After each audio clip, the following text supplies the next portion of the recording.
Hi friends, welcome back to my channel. ಇವತ್ತಿನ ವಿಡಿಯೋದಲ್ಲಿ ನಾನು ಶಂಕರಪಾಳೆ ಮಾಡೋದನ್ನು ತೋರಿಸ್ಕೊಡ್ತೀನಿ. ಇದಕ್ಕೆ ನಾನು 2 ಕಪ್ ಅಷ್ಟು ಮೈದಾ ಹಿಟ್ಟು ತೊಗೊಂಡಿದ್ದೀನಿ.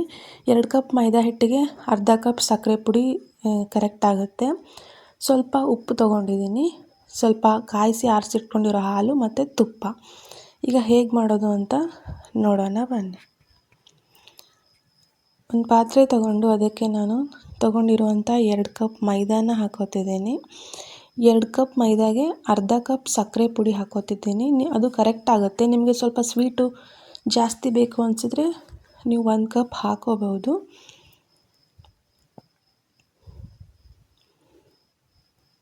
ಹಾಗೆ ಇದಕ್ಕೆ ಸ್ವಲ್ಪ ಉಪ್ಪು ಹಾಕ್ತಿದ್ದೀನಿ. ಯಾವುದೇ ಸ್ವೀಟ್ ಐಟಮ್ಗೆ ನೀವು ಸ್ವಲ್ಪ ಉಪ್ಪು ಹಾಕೋದ್ರಿಂದ ಅದರ ಟೇಸ್ಟು ಎನ್ಹ್ಯಾನ್ಸ್ ಆಗುತ್ತೆ. ಸೊ ನೀವು ಸ್ವಲ್ಪನೇ ಉಪ್ಪು ಹಾಕ್ಕೊಳ್ಳಿ, ಜಾಸ್ತಿ ಬೇಡ, ಸ್ವಲ್ಪನೇ ಹಾಕ್ಕೊಳ್ಳಿ. ಒಂದು ಚಿಟಿಕೆ ಅಷ್ಟಾದರೆ ಸಾಕಾಗುತ್ತೆ. ಇದಕ್ಕೆ ನಾನೀಗ ತುಪ್ಪ ಇಟ್ಕೊಂಡಿದ್ವಲ್ಲ, ತುಪ್ಪನ ಕಾಯಿಸಿದ್ದೀನಿ. ತುಪ್ಪನ ಬಿಸಿ ಬಿಸಿಯಾಗಿ ಹಾಕ್ಕೋಬೇಕು, ಅಂದರೆ ಶಂಕರಪಾಳೆ ಚೆನ್ನಾಗಿ ಬರುತ್ತೆ.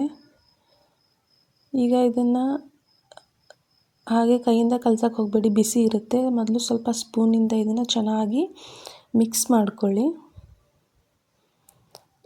ನಂತರ ಕೈಯಿಂದ ಅದೇನು ತುಪ್ಪ ಹಾಕಿದ ಮೇಲೆ ಸ್ವಲ್ಪ ಗಂಟು ಥರ ಆಗಿರುತ್ತಲ್ಲ, ಅದನ್ನೆಲ್ಲ ಈ ರೀತಿ ಕೈಯಲ್ಲಿ ನೀಟಾಗಿ ಆ ಗಂಟನ್ನೆಲ್ಲ ಇದು ಮಾಡ್ಕೊಳ್ಳಿ. ಈ ರೀತಿ ಸ್ವಲ್ಪ ತಿಕ್ಕೋದ್ರಿಂದ ಚಿಕ್ಕ ಚಿಕ್ಕ ಗಂಟು ಉಳ್ಕೊಂಡಿದ್ರು ಕೂಡ ಅದು ನೀಟಾಗಿ ಹೋಗುತ್ತೆ. ಈ ರೀತಿ ತಿಕ್ಕೊಳ್ಳಿ, ಎಲ್ಲ ಗಂಟನ್ನು ನೀಟಾಗಿ ಕ್ಲಿಯರ್ ಮಾಡ್ಕೊಳ್ಳಿ. ನಂತರ ಇದಕ್ಕೆ ಸ್ವಲ್ಪನೇ ಹಾಲು ಹಾಕಿಬಿಟ್ಟು ಕಲಿಸ್ಕೊಳ್ಳಿ. ಇದು ಜಾಸ್ತಿ ಒಮ್ಮನಿಗೆ ಹಾಲು ಹಾಕಕ್ಕೆ ಹೋಗಬೇಡಿ, ಸ್ವಲ್ಪನೇ ಹಾಕಿ ಕಲಿಸ್ಕೊಳ್ಳಿ. ಹಿಟ್ಟು ಗಟ್ಟಿಯಾಗಿರಬೇಕು, ಚಪಾತಿ ಹಿಟ್ಟಿಗಿಂತ ಸ್ವಲ್ಪ ಗಟ್ಟಿಯಾದರೆ ಸಾಕು.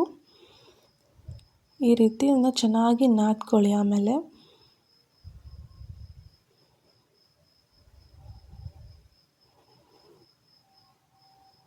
ಈ ರೀತಿ ಆಗಬೇಕು. ಚೆನ್ನಾಗಿ ನಾದ್ಕೊಂಡ ನಂತರ ಇದನ್ನು ಮುಚ್ಚಿ ಒಂದು 20ರಿಂದ 30 ನಿಮಿಷ ಹಾಗೆ ಬಿಟ್ಬಿಡಿ. ನಂತರ ಇದನ್ನು ಈ ರೀತಿ ಒಂದು ಕುಟ್ಟೋ ಕಲ್ಲಿಂದ ಈ ರೀತಿ ಕುಟ್ಕೊಳ್ಳಿ. ಚೆನ್ನಾಗಿ ಮಟ್ಬಿಟ್ಟು ಕುಟ್ಕೊಂಡು ನಂತರ ಇದರಲ್ಲಿ ನಾನು 2 ಉಳ್ಳೆ ಮಾಡ್ಕೋತಿದ್ದೀನಿ, ದೊಡ್ಡದು. ನಂತರ ಒಂದೊಂದೇ ಉಳ್ಳೆನ ತೀಡ್ಕೋಬೇಕು. ಸ್ವಲ್ಪ ದಪ್ಪನೇ ಇರಲಿ, ಭಾಳ ತೆಳ್ಳಗೆ ತೀಡ್ಕೊಳಕ್ಕೆ ಹೋಗಬೇಡಿ. ದಪ್ಪನೇ ಇದ್ದರೆ ಸ್ವಲ್ಪ ಶಂಕರಪಾಳೆ ಉಬ್ಕೊಂಡು ಚೆನ್ನಾಗಿ ಬರುತ್ತೆ. ನಂತರ ನಿಮಗೆ ಯಾವ ಶೇಪ್ ಬೇಕೋ ಆ ಶೇಪಲ್ಲಿ ಇದನ್ನು ನೀಟಾಗಿ ಕಟ್ ಮಾಡ್ಕೊಳ್ಳಿ. ನಾನಿಲ್ಲಿ ಸ್ಕ್ವೇರ್ ಶೇಪ್ನೇ ಕಟ್ ಮಾಡ್ಕೋತಾ ಇದ್ದೀನಿ.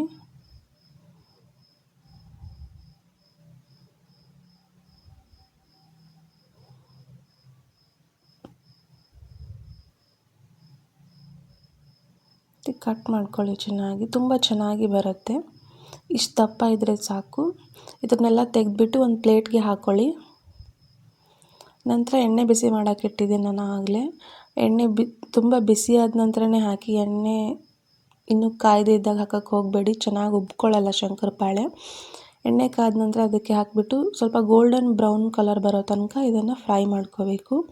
ಯಾರೆಲ್ಲ ಸಬ್ಸ್ಕ್ರೈಬ್ ಮಾಡದೆ ಚಾನಲ್ ನೋಡ್ತಿದ್ರು ದಯವಿಟ್ಟು ಸಬ್ಸ್ಕ್ರೈಬ್ ಮಾಡ್ಕೊಳ್ಳಿ, ಲೈಕ್, ಶೇರ್, ಕಮೆಂಟ್ ಕೂಡ ಮಾಡಿ. ಈ ರೀತಿ ಶಂಕರಪಾಳೆ ಬ್ರೌನ್ ಬರೋ ಕರ್ಕೊಳ್ಳಿ. ಫೈನಲಾಗಿ ಶಂಕರಪಾಳೆ ರೆಡಿ ಆಯಿತು. Thank you for watching.